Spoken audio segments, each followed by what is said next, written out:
SABC, well, we're showing you a beautiful shot of the taxi rank. But it's extremely cold where we are this morning. We're broadcasting live to you from the Jasmine Mogoto Drive in Botshabelo, east of Bloemfontein. Well, we are at the G section. Botshabelo is divided into the sections according to the alphabet. You get your section A, so I'm told now there's also a section V here in Botshabelo. So that's where we are this morning in this very, very, very cold weather. Well, earlier on we played you an insert on Botshabelo depicting, gangsterism in this area as well as the poverty levels in this area. There used to be a lot of industries in this area, but unfortunately they closed down. The economy previously depended mainly on the industries. But just to get a perspective on how things are, we are now speaking to the Executive Mayor of the Mangaung Metro Municipality, Thabo Manyoni. Abdi Thabo, good morning to you.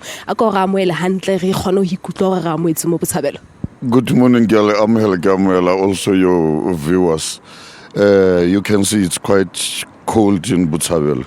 And as you also indicated, of course, it used to be a hub of some economic activity. But now, most of the factories are closed. And actually, obviously, there is a downturn in terms of the economy. And it has been like this for some time now. And therefore, we are faced with all those socio-economic problems that you just highlighted, issues of gangsterism, drug abuse, and so forth. So on what is the economy depending on, especially after the closing down of the industries and the factories in this area? To tell the truth, mostly we just have civil servants. That is your teachers, your nurses, and your police. And obviously, those type of industries, if I must call them industries, they basically more depend on some of those social ills. People must be ill so that you have nurses. There must be crime so that you have police and so forth. So mostly it's civil servants. There's not much of manufacturing industries. There are small-scale sort of industries around this area. But I'm very much happy. I probably have seen that a few days ago, the Minister of Trade and Industry was here to launch an industrial park around the Botshabelo area. The intention, obviously, is to bring manufacturing into this area and make sure that those industries that have been here and the factories that are lying open here with no activities can start functioning.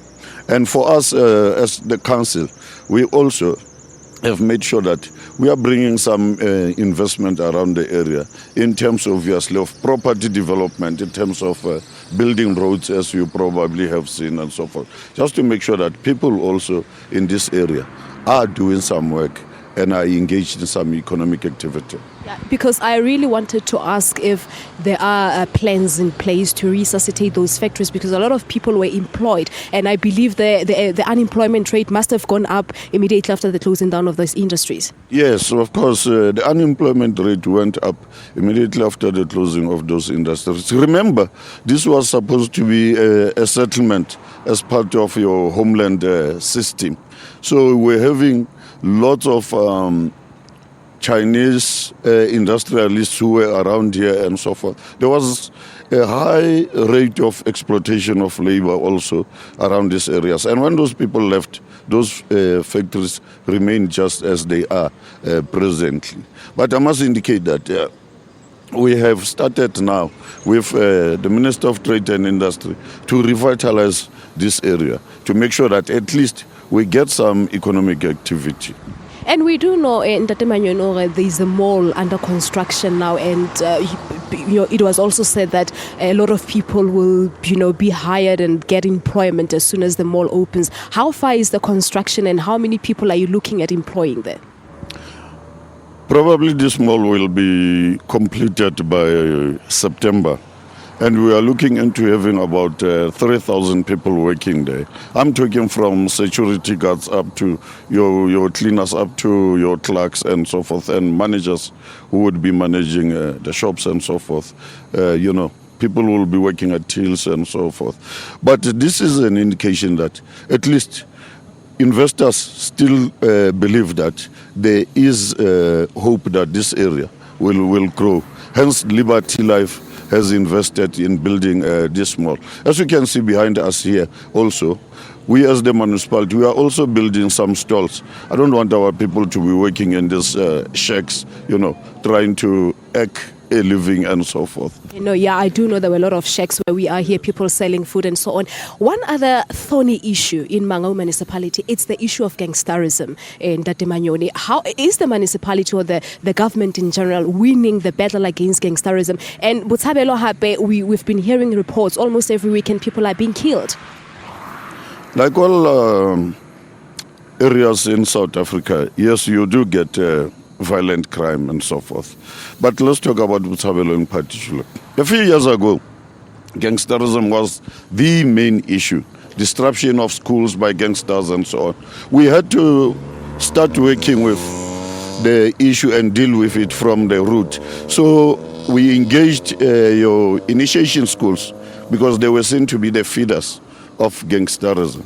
So we had to close some of the initiation schools that were not registered and start talking to leaders of initiation schools about matters pertaining to gangsterism to make sure that at least they are not feeders of gangsterism. And we also started building facilities for young people, renovating the stadium around here, building swimming pools and so on, just to get young people to be involved with some other sporting activities and so on. Fela taba ya thuto is, apologies for just chipping in there. Taba ya thuto, education has sione ka bantshang out of this gangsterism. Of course, taba ya thuto, it is quite important. I must say it plays a role also. But the issue is economic activity. I think some of these people who are getting involved in gangsterism activities and so forth, it is about trying to make a living, survival, raspina and so forth. So you really need to address the issue of economy if we are going to thoroughly deal with the issues of gangsterism in our area. But does the municipality have programs, maybe in collaboration with your Department of Social Development, police and other departments here in the province to fight off this gangsterism in the area? We have been working, in particular with the Department of Education and also with our army and in particular with the Air Force in dealing with matters pertaining to gangsterism. Taking young people to camps, instilling a sense of leadership, pride and so forth. Those were the issues that the army and the Department of Education and ourselves have been working on. But mostly also on sports activities. Some of the former gangsters are now involved in sporting activities, particularly about to cadre games and so forth.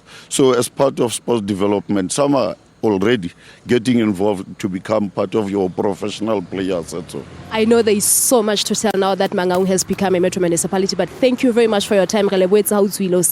Thanks very much. I hope you get to home a little bit later. We believe so. Well, that's the Executive Mayor of the Mangaung Metro Municipality, Thabo Manyoni, talking to us about the development in the area. One other development here in the area, it's the construction of the N8. I do know that it gives a lot of people a great headache, especially during rush hour. You don't want to be in that road or on that road around 4 o'clock until 6 o'clock. But the road is under construction. When it's going to be completed? Soon. Towards the end of this year, I believe. Yeah, towards the end of this year, according to the mayor. Well, we're taking a break. Morning Live continues after this. Stay tuned.